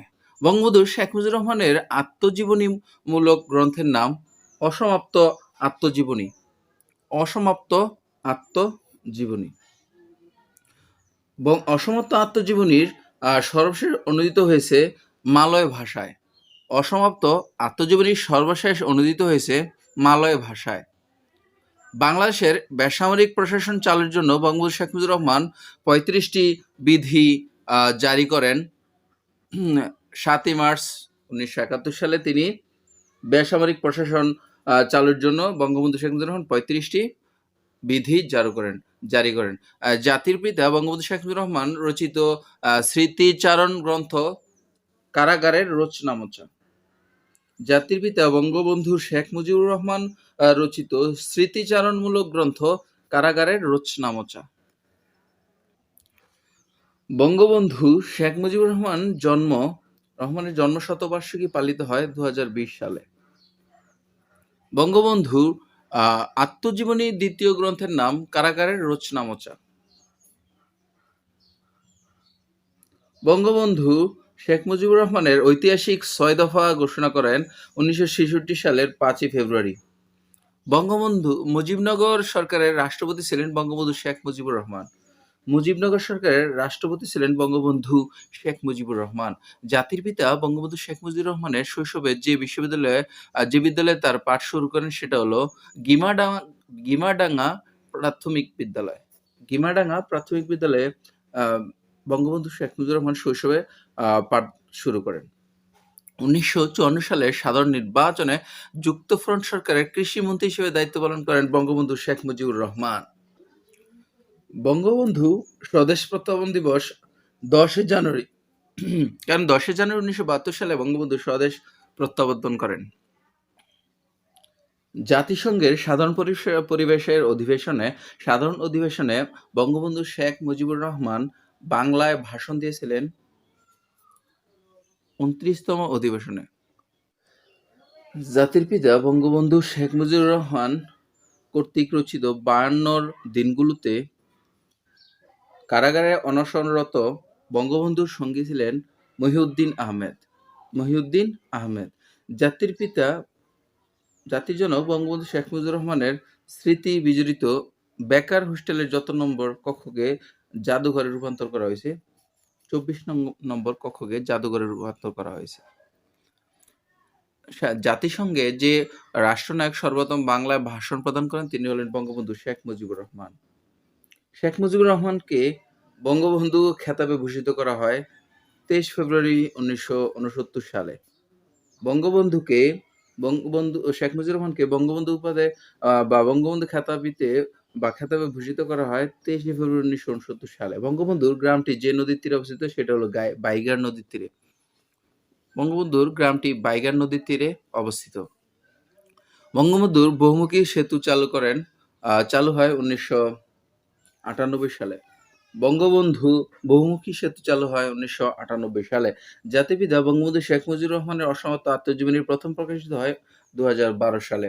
শান্তিতে অবদানের জন্য বঙ্গবন্ধু শেখ মুজিবুর রহমান যে পদকটি পেয়েছিলেন সেটা হলো জুলিও কুরি। আমি হিমালয় দেখিনি, কিন্তু শেখ মুজিবকে দেখেছি। ব্যক্তিত্ব ও সাহসিকতায় তিনি হিমালয়ের সমতুল্য উক্তিটি করেছেন ফিদেল কাস্ত্রো। অসমাপ্ত আত্মজীবনী গ্রন্থের লেখক শেখ মুজিবুর রহমান। বঙ্গবন্ধুর জন্ম দিবস পালন করা হয় শিশু দিবস হিসেবে। 17 মার্চ শিশু দিবস, অর্থাৎ বঙ্গবন্ধু 1920 সালে 17 জন্মগ্রহণ করার কারণে এই জন্য 17 মার্চকে শিশু দিবস পালন করা হয়। কারাগারের রোজ নামক গ্রন্থটি রচয়িতা বঙ্গবন্ধু শেখ মুজিবুর রহমান। বঙ্গবন্ধু জন্মগ্রহণ করেন গোপালগঞ্জ জেলায়। বঙ্গবন্ধু শেখ মুজিবুর রহমান যে তারিখে পাকিস্তানের কারাগার থেকে মুক্তি পান সেটা হলো ৮ জানুয়ারি ১৯৭২ সাল। বঙ্গবন্ধু অসমাপ্ত আত্মজীবনী ১৯৫৫ সাল পর্যন্ত লেখা। বিশ্ব শান্তি পরিষদ বঙ্গবন্ধু শেখ মুজিবুর রহমানকে যে পদকে ভূষিত করেন সেটা হলো জুলি ও কুরি পদকে বিশ্ব শান্তি পরিষদ বঙ্গবন্ধু শেখ মুজিবুর রহমানকে ঘোষণা করেন। বঙ্গবন্ধুর স্মৃতি ভবন অবস্থিত কলকাতা। বঙ্গবন্ধু স্মৃতি ভবন অবস্থিত কলকাতা। বঙ্গবন্ধু শেখ মুজিবুর রহমানকে জাতির জনক ঘোষণা করা হয় ৩রা মার্চ ১৯৭১ সালে। ৩রা মার্চ ১৯৭১ সালে বঙ্গবন্ধু শেখ মুজিবুর রহমানকে জাতির জনক হিসেবে ঘোষণা করা হয়। বঙ্গবন্ধু শেখ মুজিবুর রহমান স্বদেশে প্রত্যাবর্তন করেন ১০ জানুয়ারি ১৯৭২ সালে। বঙ্গবন্ধু জুলিও কুরি পুরস্কার লাভ করেন ১০ অক্টোবর ১৯৭২ সালে। ১৭ মার্চ ১৯২০ যে কারণে স্মরণীয় সেটা হলো বঙ্গবন্ধু শেখ মুজিবুর রহমানের জন্মদিন ও জাতীয় শিশু দিবস। জাতির জনক বঙ্গবন্ধু শেখ মুজিবুর রহমান এর জন্মস্থান টুঙ্গিপাড়া। বঙ্গবন্ধু জাতীয় সংসদে দাঁড়িয়ে দ্বিতীয় বিপ্লবের ডাক দিয়েছেন ২৫শে জানুয়ারি ২৫শে জানুয়ারি ১৯৭৫ সালে বঙ্গবন্ধু শেখ মুজিবুর রহমান সংসদে দাঁড়িয়ে দ্বিতীয় বিপ্লবের ডাক দিয়েছিলেন। বঙ্গবন্ধু শেখ মুজিবুর রহমান যে কলেজের শিক্ষার্থী ছিলেন ইসলামিয়া কলেজ। বঙ্গবন্ধু শেখ মুজিবুর রহমান সর্বপ্রথম গ্রেপ্তার হন ১৯৩৮ সালে। বঙ্গবন্ধু শেখ মুজিবুর রহমান লিখিত অসমাপ্ত আত্মজীবনী ভূমিকা লিখেছেন শেখ হাসিনা। বঙ্গবন্ধুর অসমাপ্ত আত্মজীবনী অনুবাদ করেন ফখরুল আলম।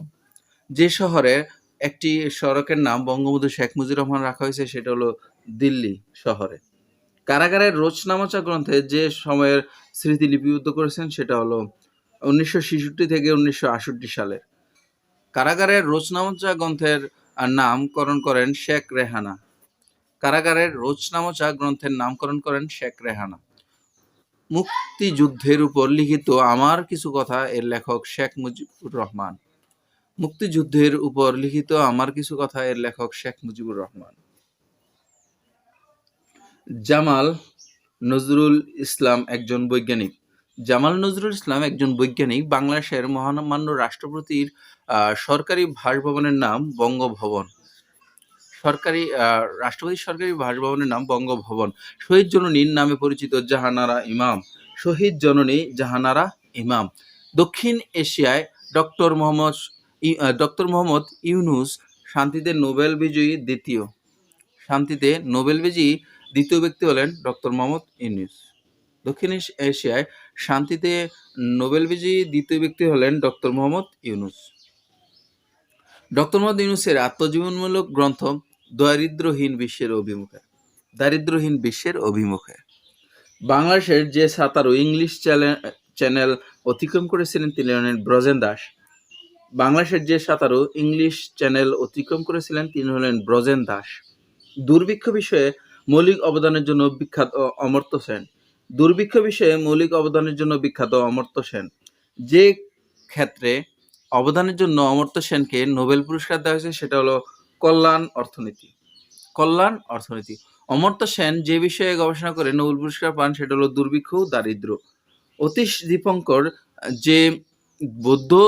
যে দেশে বৌদ্ধ ধর্ম প্রচার করে বিখ্যাত হন সেটা হলো তিব্বত। অতীশ দীপঙ্কর যে দেশে বৌদ্ধ ধর্ম প্রচার করে বিখ্যাত হন সেটা হলো তিব্বত। অতীশ দীপঙ্কর বর্তমানে বাংলাদেশের যে জেলার বাসিন্দা, বর্তমান বাংলাদেশের মুন্সিগঞ্জের বাসিন্দা ছিলেন। অতীশ দীপঙ্কর। বাংলাদেশের সংবিধান থেকে আসা অত্যন্ত গুরুত্বপূর্ণ কতগুলো প্রশ্ন যেটা আপনি বিভিন্ন সরকারি চাকরিতে কমন হবে ইনশাল্লাহ। আসন্ন প্রাইমারি চাকরি, বিসিএস অথবা যে কোনো ধরনের সরকারি বেসরকারি চাকরির জন্য প্রস্তুতি নিতে অবশ্যই আমার এই ভিডিওটি বারবার দেখতে থাকুন এবং মুখস্থ করে নিন। বাংলাদেশের সংবিধানের ভাগ আছে 11টি। বাংলাদেশের সংবিধানের ভাগ বা অধ্যায় রয়েছে 11টি। বাংলাদেশের সংবিধান মোট তফসিল রয়েছে 7টি। বাংলাদেশ সংবিধানের মোট তফসিল রয়েছে 7টি। বাংলাদেশের সংবিধান দিবস 4 নভেম্বর বা 4 নভেম্বর। বাংলাদেশের সংবিধান দিবস 4 নভেম্বর। বাংলাদেশের গণপরিষদের সংসদ নেতা ছিলেন বঙ্গবন্ধু শেখ মুজিবুর রহমান। বাংলাদেশের গণপরিষদের প্রথম অধিবেশন শুরু হয় 10 এপ্রিল 1972 সালে। বাংলাদেশের গণপরিষদের প্রথম অধিবেশন অনুষ্ঠিত হয় 10 এপ্রিল 1972 সালে। বাংলাদেশের সংবিধান গ্রন্থের লিপিকার আব্দুর রউফ। বাংলাদেশের সংবিধান গ্রন্থের লিপিকার আব্দুর রউফ। বাংলাদেশের সংবিধান রচনা কমিটির সদস্য ছিলেন 34 জন। প্রধান ছিলেন ডক্টর কামাল হোসেন। বাংলাদেশের সংবিধানের শিক্ষার অধিকার নিশ্চিত করার কথা বলা হয়েছে 17 নং অনুচ্ছেদে। 17 নং অনুচ্ছেদে শিক্ষার অনুচ্ছেদে অর্থাৎ 17 নং অনুচ্ছেদে বাংলাদেশের সংবিধানের শিক্ষার অধিকার নিশ্চিত করা হয়েছে। সংবিধানের 15 অনুচ্ছেদের বিষয় বস্তু হলো মৌলিক প্রয়োজনের ব্যবস্থা। মৌলিক প্রয়োজনের ব্যবস্থা হলো 15 নং অনুচ্ছেদের বিষয়বস্তু। বাংলাদেশের অস্থায়ী সংবিধান আদেশ জারি করা হয় 1972 সালের 11 জানুয়ারি। 1972 সালের 11 জানুয়ারি বাংলাদেশের অস্থায়ী সংবিধানের আদেশ জারি করা হয়। বাংলাদেশের সাংবিধানিক নাম হলো গণপ্রজাতন্ত্রী বাংলাদেশ। বাংলাদেশের সাংবিধানিক নাম গণপ্রজাতন্ত্রী বাংলাদেশ। গণপ্রজাতন্ত্রী বাংলাদেশের সংবিধান প্রবর্তিত হয় 16 ডিসেম্বর 1972 সালে। 16 ডিসেম্বর 1972 সালে গণপ্রজাতন্ত্রী বাংলাদেশের সংবিধান প্রবর্তিত হয়। বাংলাদেশের সংবিধান প্রবর্তিত হয়। বাংলাদেশের গণপ্রজাতন্ত্রী বাংলাদেশের সংবিধান কার্যকর করা হয় 16 ডিসেম্বর 1972 সালে। বাংলাদেশের সংবিধান সর্বপ্রথম গণপরিষদে উত্থাপিত হয় 12 অক্টোবর 1972 সালে। 12 অক্টোবর 1972 সালে বাংলাদেশ সংবিধান সর্বপ্রথম গণপরিষদে উত্থাপিত হয়। বাংলাদেশের শিক্ষার আইনগত ভিত্তির প্রধান উৎস হলো সংবিধান। বাংলাদেশের শিক্ষার আইনগত ভিত্তির প্রধান উৎস হলো সংবিধান। বাংলাদেশের মধ্যে সর্বোচ্চ আইন হলো গণপ্রজাতন্ত্রী বাংলাদেশের সংবিধান। বাংলাদেশের সর্বোচ্চ আইন হলো সংবিধান। গণপ্রজাতন্ত্রী বাংলাদেশের সংবিধানের অনুচ্ছেদ সংখ্যা রয়েছে 153টি। অনুচ্ছেদ 153টি। বাংলাদেশ সংবিধানের অনুচ্ছেদ রয়েছে 153টি। বাংলাদেশের সংবিধান রচিত হয় বা বাংলাদেশের সংবিধান প্রণীত হয় 1972 সালে। 1972 সালে বাংলাদেশের সংবিধান রচিত হয় বা প্রণীত হয়। বাংলাদেশের সংবিধান গণপরিষদে গৃহীত হয় 4 নভেম্বর 1972 সালে। বাংলাদেশের সংবিধান গণপরিষদে গৃহীত হয় 4 নভেম্বর 1972 সালে। বাংলাদেশের সংবিধান রচনা কমিটির একমাত্র মহিলা সদস্য ছিলেন বেগম রাজিয়া বানু। বেগম রাজিয়া বানু একমাত্র মহিলা সদস্য ছিলেন বেগম রাজিয়া বানু। বাংলাদেশের অস্থায়ী সংবিধান আদেশ জারি করেন শেখ মুজিবুর রহমান। বাংলাদেশের সংবিধানের অভিভাবক সুপ্রিম কোর্ট। প্রবাসী বাংলাদেশ সরকারের সদর দপ্তর 8 নং থিয়েটার রোড, কলকাতা। এটি প্রায় বিভিন্ন পরীক্ষায় বিশেষ পরীক্ষা আসে। বাংলাদেশ সংবিধান দুষ্পরিবর্তনীয় কারণ পরিবর্তন সহজ নয় বলে। বাংলাদেশ সংবিধান দুষ্পরিবর্তনীয় কারণ পরিবর্তন সহজ নয় বলে। বাংলাদেশ সংবিধানের প্রস্তাবনার উপর লেখা আছে বিসমিল্লাহির রহমানির রহিম। বিসমিল্লাহির রহমানির রহিম। কনস্টিটিউশনাল ল অব বাংলাদেশ গ্রন্থের রচয়িতা মাহমুদুল ইসলাম। কনস্টিটিউশন ল অব বাংলাদেশ গ্রন্থের রচয়িতা মাহমুদুল ইসলাম। বাংলাদেশ সাংবিধানিক নাম হলো গণপ্রজাতন্ত্রী বাংলাদেশ। বাংলাদেশ একটি প্রজাতন্ত্র। বাংলাদেশের সাংবিধানিক নামের ইংরেজি নাম the People's Republic of Bangladesh. বাংলাদেশের সাংবিধানিক নামের ইংরেজি নাম হলো the People's Republic of Bangladesh.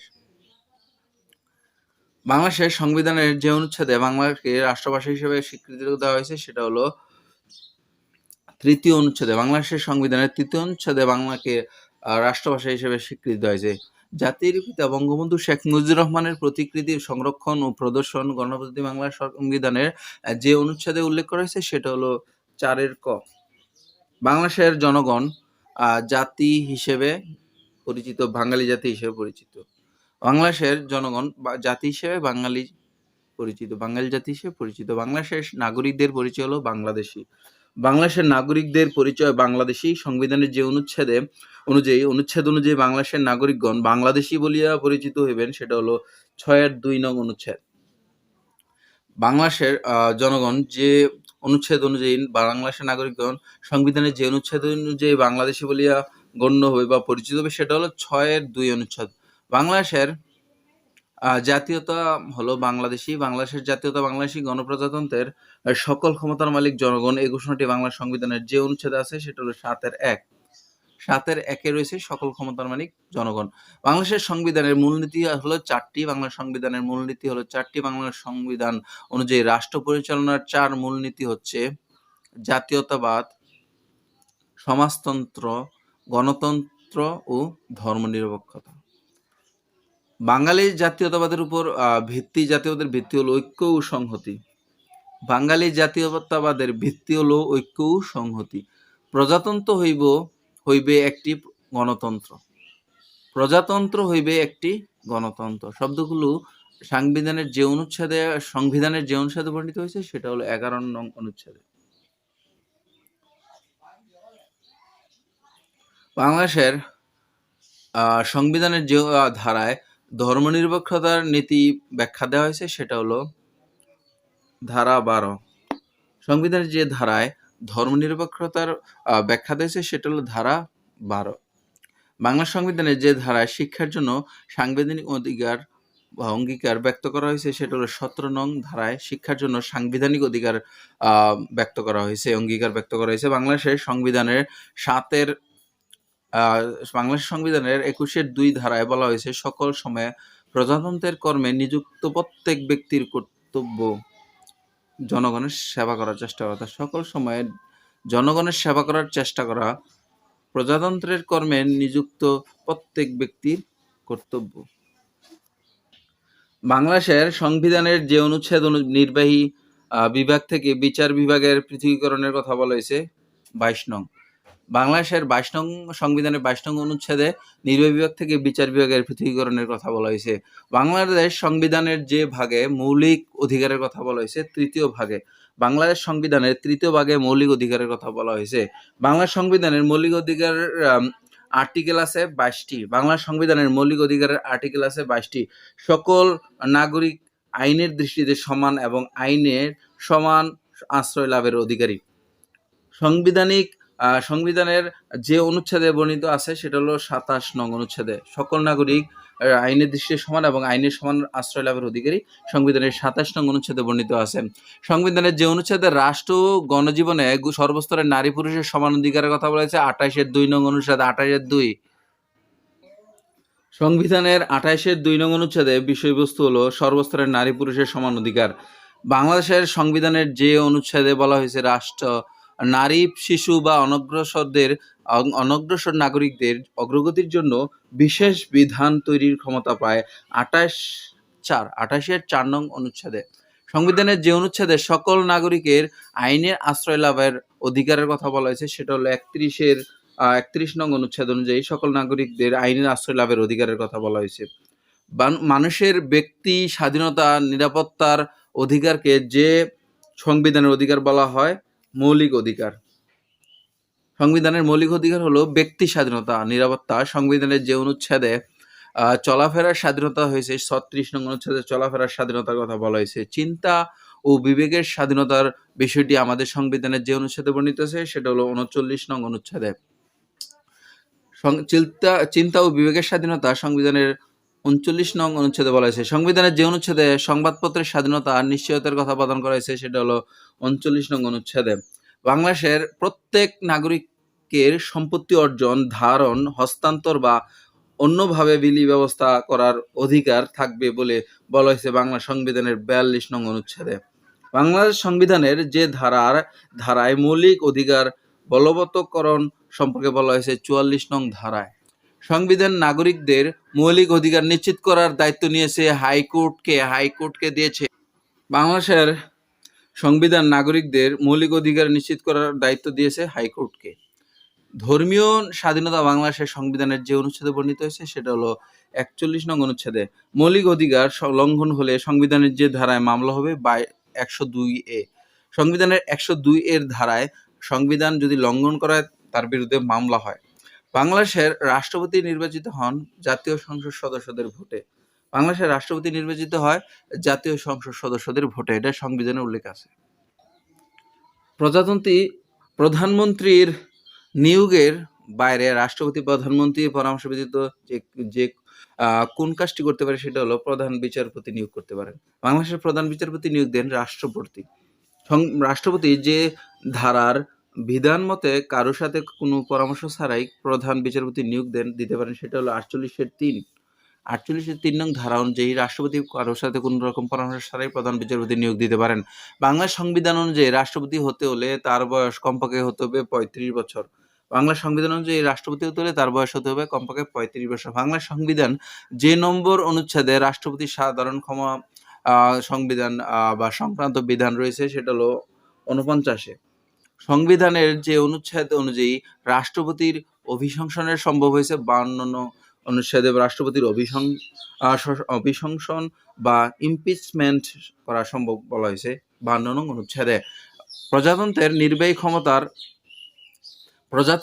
নির্বাহী ক্ষমতা যার কর্তৃত্বের উপযুক্ত হয় সেটা হলো প্রধানমন্ত্রী। আদালতের কোনো এখতিয়ার নেই, আদালতের রাষ্ট্রপতির উপর কোনো এখতিয়ার নেই। বাংলাদেশের মন্ত্রিপরিষদ তাদের কাজকর্মের জন্য দায়ী থাকবে জাতীয় সংসদ সদস্যদের কাছে।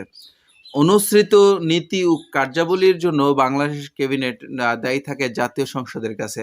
প্রধানমন্ত্রী নিয়োগ দেন রাষ্ট্রপতি। বাংলাদেশের সংবিধান অনুযায়ী প্রধানমন্ত্রী ও অন্যান্য মন্ত্রী, প্রতিমন্ত্রী, উপমন্ত্রীকে নিয়োগ দেন রাষ্ট্রপতি। বাংলাদেশ সংবিধান অনুযায়ী সংবিধানের যে ধারা মোতাবেক রাষ্ট্রপতি মন্ত্রী ও প্রতিমন্ত্রীদের নিযুক্ত দেন সেটা হলো ৫৬-২ ধারা মতে তিনি মন্ত্রী ও প্রতিমন্ত্রীদের নিযুক্তি দেন। সংবিধান অনুযায়ী বাংলাদেশের সর্বাধিক টেকনোক্র্যাট মন্ত্রী হলো ১.১। বাংলাদেশের সংবিধান অনুযায়ী টেকনোক্র্যাট মন্ত্রী নিয়োগ দেওয়ার যায় সর্বোচ্চ 10%। প্রধানমন্ত্রী তার মন্ত্রিসভার সদস্যদের সংসদের বাইরে থেকে নিয়োগ দিতে পারেন ১.। বাংলাদেশের সশস্ত্র বাহিনীর সর্বাধিনায়ক হচ্ছেন রাষ্ট্রপতি। বাংলাদেশের সংবিধান অনুযায়ী যুদ্ধ ঘোষণা করতে পারবেন জাতীয় সংসদ। বাংলাদেশের যুদ্ধে অংশ নিতে চাইলে অনুমতি লাগবে জাতীয় সংসদের।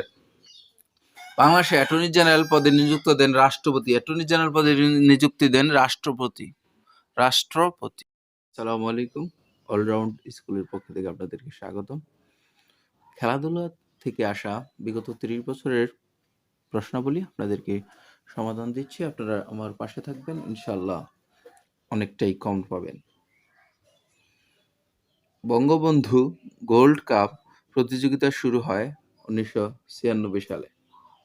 বঙ্গবন্ধু গোল্ড কাপ প্রতিযোগিতা শুরু হয় ১৯৯৬ সালে। বাংলাদেশের জাতীয় খেলা কাবাডি। বাংলাদেশের আইসিসি ট্রফিতে চ্যাম্পিয়ন হয় ১৯৯৭ সালে। বাংলাদেশে আন্তর্জাতিক টেস্ট ক্রিকেটের জন্য মোট ভেন্যু আছে ৮টি। বিকেএসপি হলো একটি ক্রীড়া শিক্ষা সংস্থার নাম। সাকিব আল হাসান আন্তর্জাতিক ক্রিকেটে দ্রুততম সেঞ্চুরি করেন ৬৩ বলে। বাংলাদেশ ক্রীড়া শিক্ষা প্রতিষ্ঠান বিকেএসপি অবস্থিত সাভার। বাংলাদেশ ক্রীড়া শিক্ষা প্রতিষ্ঠান বিকেএসপি প্রতিষ্ঠিত হয় ১৪ এপ্রিল ১৯৮৬ সালে। বিকেএসপি প্রতিষ্ঠিত হয়। শহীদ চান্দু স্টেডিয়াম বগুড়ায় অবস্থিত। বাংলাদেশ আইসিসির সহযোগী সদস্যপদ লাভ করে ১৯৭৭ সালে। ১৯৭৭ সালে যে দেশকে হারিয়ে বাংলাদেশ আইসিসি ট্রফি জিতে নেয় সেটা হলো Kenya. Bangladesh cricket one day status লাভ করে ১৯৯৭ সালে। ১৯৯৭ সালে বাংলাদেশ ক্রিকেট ওয়ানডে স্ট্যাটাস লাভ করে এবং ১৯৯৯ সালে বাংলাদেশ বিশ্বকাপে অংশগ্রহণ করে। বাংলাদেশ একদিনে আন্তর্জাতিক ক্রিকেট ম্যাচ খেলার যোগ্যতা অর্জন করে ১৫ জুন ১৯৯৭ সালে বাংলাদেশ একদিনের আন্তর্জাতিক ম্যাচ খেলার যোগ্যতা অর্জন করেন। বাংলাদেশ যততম টেস্ট প্লেয়িং দেশ হিসেবে স্বীকৃতি পেয়েছে, ১০ম টেস্ট প্লেয়িং দেশ হিসেবে স্বীকৃতি পেয়েছে। ক্রিকেটে বাংলাদেশ টেস্ট মর্যাদা লাভ করে ২৬ জুন ২০০০ সালে। বাংলাদেশ মহিলা ক্রিকেট দল ওয়ানডে স্ট্যাটাস লাভ করে ২৪ নভেম্বর ২০১১ সালে। বাংলাদেশ ওয়ানডে ক্রিকেটের ১০০তম ম্যাচে পরাজিত করে ভারতকে। ক্রিকেটে বাংলাদেশ ১০০তম জয়ের দিনে সেঞ্চুরি করেন তামিম ইকবাল। বাংলাদেশ ক্রিকেট দল প্রথম আন্তর্জাতিক ওয়ানডে ম্যাচ জয় করে 17 মে 1997 সালে। বাংলাদেশ ক্রিকেট দল আন্তর্জাতিক একদিনের খেলায় ওডিআই যে দেশের বিরুদ্ধে প্রথম জয়ী হয় সেটা হলো কেনিয়া।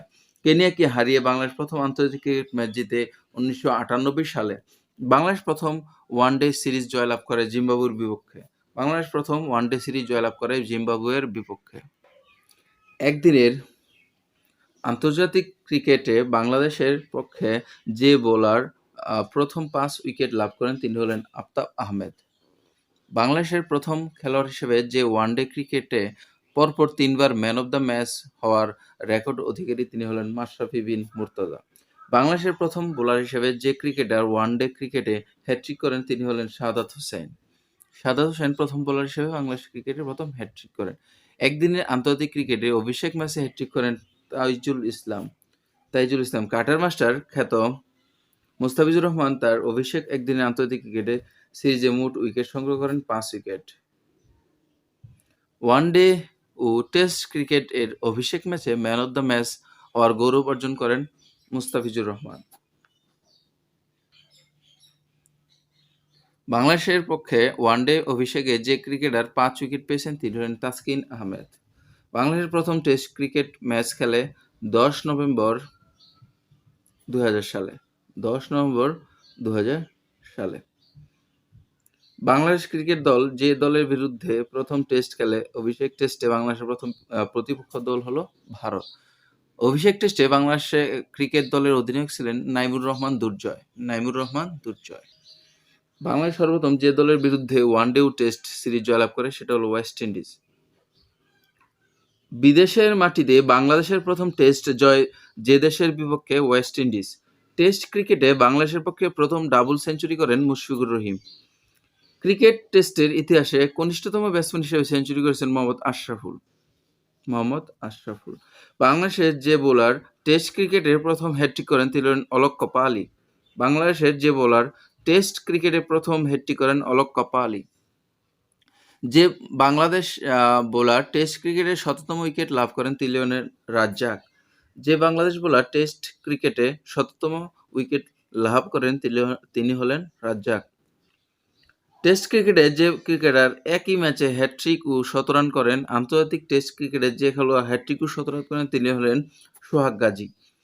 বিশ্বকাপ ক্রিকেটে প্রথম অংশগ্রহণকারী বাংলাদেশ ক্রিকেট দলের অধিনায়ক ছিলেন আমিনুল ইসলাম বুলবুল। বিশ্বকাপ ক্রিকেটে প্রথম অংশগ্রহণকারী বাংলাদেশ ক্রিকেট দলের অধিনায়ক ছিলেন আমিনুল ইসলাম বুলবুল। বিশ্বকাপ ক্রিকেটে বাংলাদেশের অভিষেক হয় 17 মে 1999 সালে। বিশ্বকাপ ক্রিকেটে বাংলাদেশের অভিষেক হয় 17 মে 1999। বাংলাদেশি ক্রিকেটাররা বিশ্বকাপের প্রথম যে দলের বিপক্ষে খেলেছে সেটা হলো নিউজিল্যান্ড। বাংলাদেশের ক্রিকেটাররা বিশ্বকাপ প্রথম নিউজিল্যান্ডের বিপক্ষে খেলেছে। যে বিশ্বকাপ ক্রিকেটে বাংলাদেশের অভিষেক ঘটেছে সেটা হলো 7ম বিশ্বকাপে। বিশ্বকাপ ক্রিকেটে যে দলের বিরুদ্ধে বাংলাদেশ প্রথম জয়লাভ করে সেটা হলো স্কটল্যান্ড। টি-20 বিশ্বকাপ বাংলাদেশের পক্ষে একমাত্র শতরানকারী তামিম ইকবাল। এশিয়া কাপ ক্রিকেটে 2012 সালে যে স্টেডিয়ামে অনুষ্ঠিত সেটা শেরেবাংলা জাতীয় স্টেডিয়াম। টেস্ট ক্রিকেটে প্রথম 5 উইকেট শিকারী প্রথম বাংলাদেশি খেলোয়াড় হলেন দুর্জয়। বাংলাদেশের প্রথম টেস্ট সেঞ্চুরিয়ান আমিনুল ইসলাম বুলবুল। বাংলাদেশের শততম টেস্ট খেলে কোন দেশের বিপক্ষে? শ্রীলঙ্কার বিপক্ষে বাংলাদেশ শততম টেস্ট খেলে। শততম ক্রিকেট টেস্টে বাংলাদেশ জিতেছে 4 উইকেটে। পূর্ণ সদস্যপদ প্রাপ্তির পর টেস্ট ক্রিকেটে বাংলাদেশ ক্রিকেট দল প্রথম যে দেশ সফর করে সেটা হলো জিম্বাবুয়ে। যে দেশের বিরুদ্ধে বাংলাদেশ প্রথম টেস্ট ক্রিকেট জয়লাভ করে সেটা হলো জিম্বাবুয়ে। প্রথম আইসিসি ট্রফিতে বাংলাদেশ দলের অধিনায়ক ছিলেন শফিকুল হক হীরা। প্রথম আইসিসি ট্রফিতে বাংলাদেশ দলের অধিনায়ক ছিলেন শফিকুল হক হীরা। টেস্ট ক্রিকেটের সদস্য হিসেবে বাংলাদেশের অবস্থান 9ম।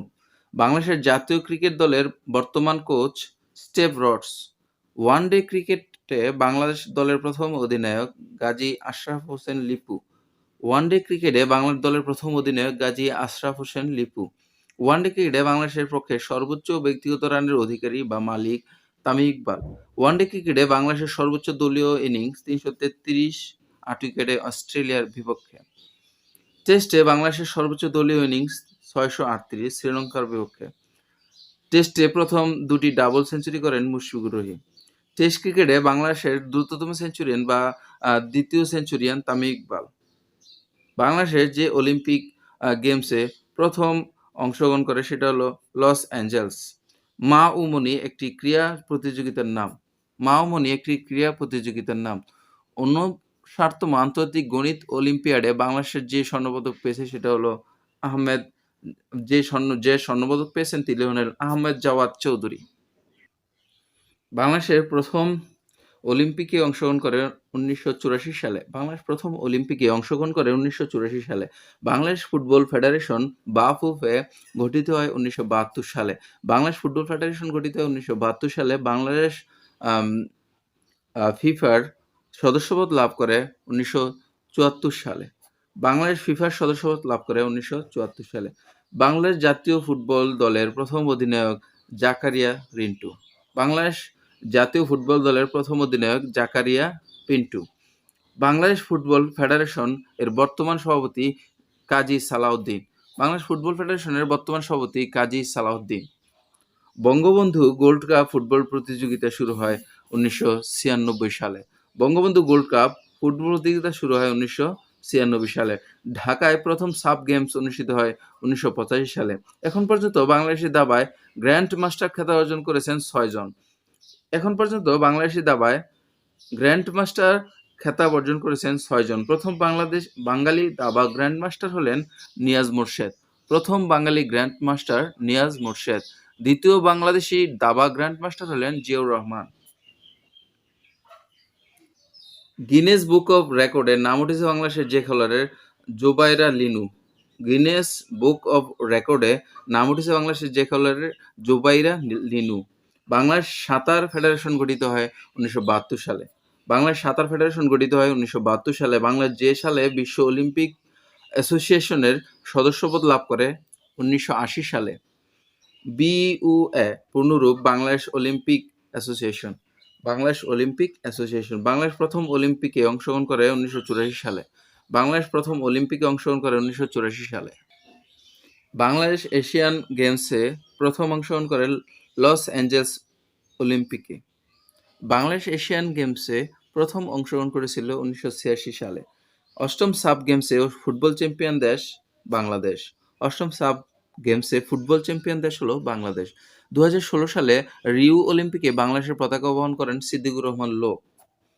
২০১৬ সালের রিও অলিম্পিকে বাংলাদেশের পতাকা বহন করেন সিদ্দিকুর রহমান লোক। ধন্যবাদ আমাদের সাথে থাকার জন্য। ইনশাআল্লাহ আপনারা এই ভিডিওটি বারবার দেখে প্রশ্নগুলো মুখস্থ করে নিন। আপনাদের বিভিন্ন পরীক্ষায় এখান থেকে ইনশাআল্লাহ কমন পাবেন। ভালো লাগলে ভিডিওটি শেয়ার করবেন, লাইক করবেন এবং পাশে থাকবেন, সাবস্ক্রাইব করবেন। ভালো থাকবেন। আল্লাহ হাফেজ।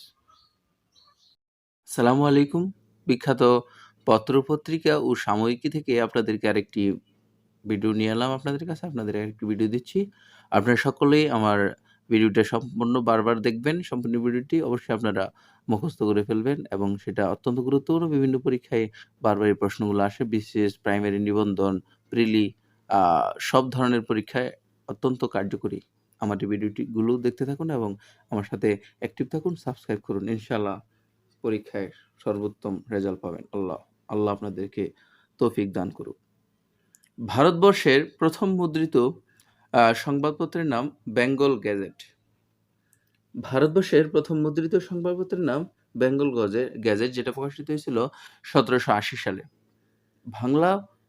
ভারতবর্ষের প্রথম মুদ্রিত সংবাদপত্রের নাম বেঙ্গল গ্যাজেট, যেটা প্রথম প্রকাশিত হয়েছিল ১৭৮০ সালে।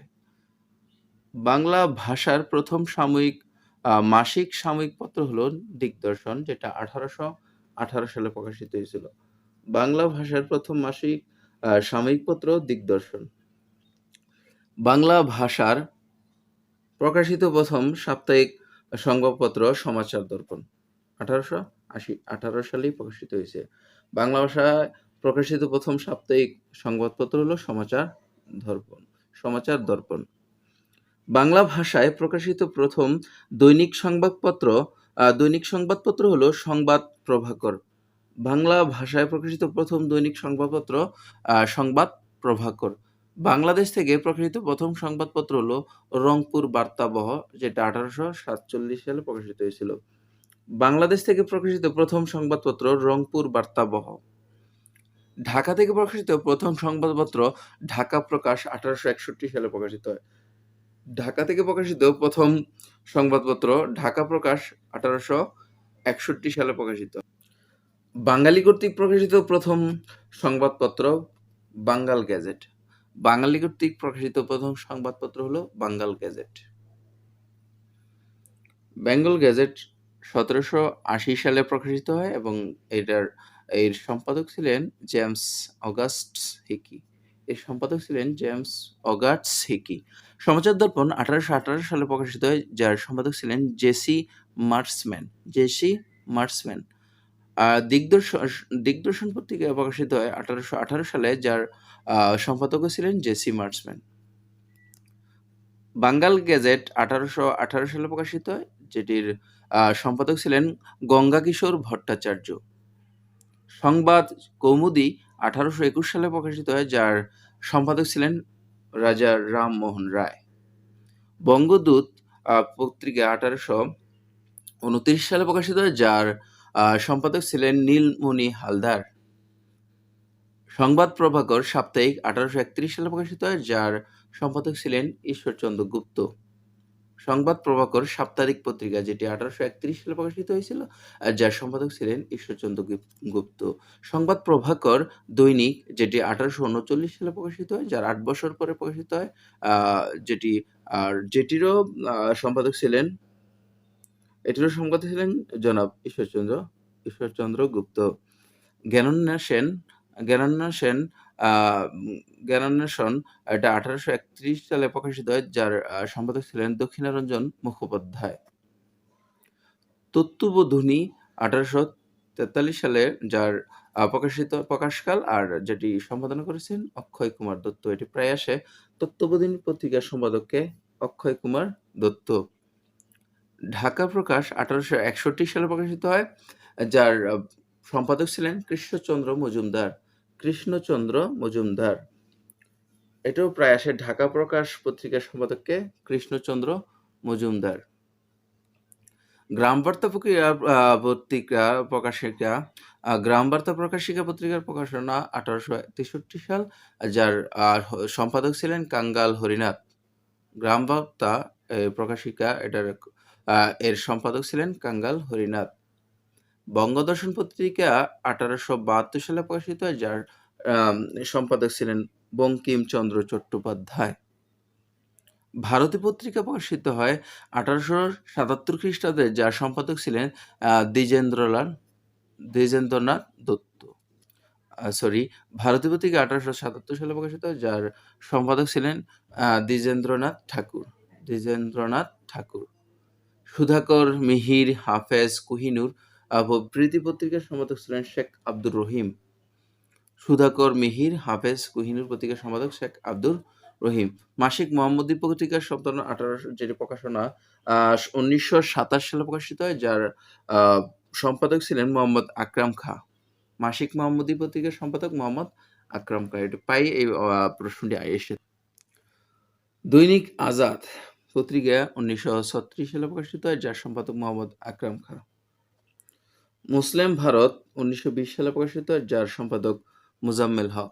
মুসলিম ভারত পত্রিকার সম্পাদক মোজাম্মেল হক। এটি প্রায় বিভিন্ন পরীক্ষা আসে। ধূমকেতু, লাঙ্গল এবং নবযুগ। ধূমকেতু 1922, লাঙ্গল 1925 এবং নবযুগ 1941 সালে প্রকাশিত হয়, যার সম্পাদনা করেন বিদ্রোহী কবি কাজী নজরুল ইসলাম। সবুজপত্র 1914 সালে প্রকাশিত হয়, যার সম্পাদনা করেন প্রমোদ চৌধুরী। প্রমোদ চৌধুরী সম্পাদিত পত্রিকার নাম সবুজপত্র। এটি প্রায় আসে। সওগাত পত্রিকা মোহাম্মদ নাসিরউদ্দিন, যিনি 1918 সালে যেটির প্রকাশনা, যার সম্পাদক ছিলেন মোহাম্মদ নাসিরউদ্দিন। এটিও অত্যন্ত গুরুত্বপূর্ণ একটি প্রশ্ন। চতুরঙ্গ পত্রিকার সম্পাদনা করেন হুমায়ুন কবির। বেগম পত্রিকার সম্পাদনা নূরজাহান বেগম, সুফিয়া কামাল। বেগম পত্রিকার সম্পাদনা করেন নূরজাহান বেগম, সুফিয়া কামাল। এই দুটো প্রশ্নই আসে প্রায়। সমকাল পত্রিকার সম্পাদনা করেন 1957 সালে প্রকাশিত হয় এবং যেটার সম্পাদনা করেন সিকান্দার আবু জাফর। সমকাল পত্রিকার সম্পাদক সিকান্দার আবু জাফর। এটি প্রায় আসে। সিকান্দার আবু জহর সমকাল পত্রিকা সম্পাদনা করেন, যার প্রকাশকাল ১৯৫৭ সাল। কল্লোল পত্রিকা ১৯২৩ সালে প্রকাশিত হয়, যার সম্পাদক দীনেশ রঞ্জন দাস। দীনেশ রঞ্জন দাস। দীনেশ রঞ্জন দাস সম্পাদিত পত্রিকার নাম কল্লোল। দৈনিক নবযুগ পত্রিকা সম্পাদনা করেন কাজী নজরুল ইসলাম, যার প্রকাশনাকাল ১৯৪১। লাঙ্গল পত্রিকা সম্পাদনা করেন কাজী নজরুল ইসলাম, যার প্রকাশনা ১৯২৫। কালি ও কলম ১৯২৬ সালে প্রকাশিত হয়। শিখা ১৯২৭, পূর্বাশা ১৯৩২, যার সম্পাদন শিখা পত্রিকা সম্পাদনা করেন আবুল হোসেন, আর পূর্বাশা পত্রিকা সম্পাদনা করেন সঞ্জয় ভট্ট, যার প্রকাশনাকাল ১৯৩২।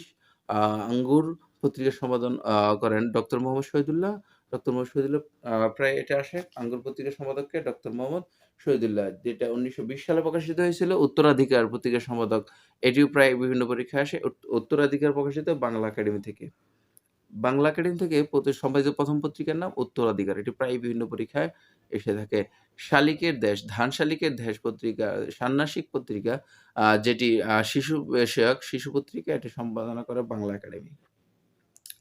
নারী শক্তি, এটাও একটি গুরুত্বপূর্ণ পত্রিকা, যেটা সম্পাদনা করেন ডাক্তার লুৎফর রহমান। ধন্যবাদ এতক্ষণ আমাদের সাথে থাকার জন্য। ভিডিওটি বারবার দেখুন এবং নামগুলো মুখস্থ করার চেষ্টা করুন। ইনশাআল্লাহ এখান থেকে কমন পাবেন। আল্লাহ হাফেজ।